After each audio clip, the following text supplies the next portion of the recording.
Je voudrais quand même un peu remettre les chiffres là où ils sont. Hein. La fraude fiscale, bon, toujours les estimations sont assez compliquées à faire, évidemment, puisque c'est des activités délictueuses, donc ça ne reste que des estimations. Mais enfin, on estime que la fraude fiscale, c'est 80 milliards d'euros. Donc c'est l'argent qui est planqué dans les paradis offshore. L'argent qui est optimisé, qui fait l'objet d'évasion fiscale par les grandes fortunes et par les grandes entreprises ou par les entreprises en général.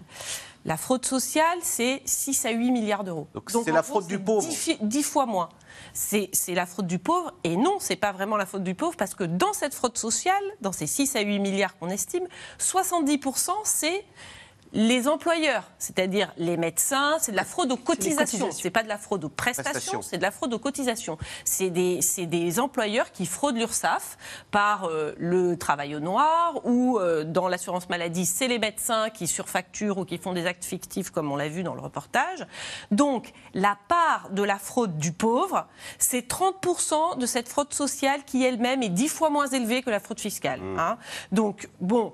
L'exemple, je comprends que dans l'esprit des Français, on imagine toujours le type qui est au RSA et qui a une BMW et qui, en fait, fraude aux prestations. Et c'est l'exemple qui est le plus cité et c'est ce qui ulcère les gens et c'est ce à quoi ils pensent.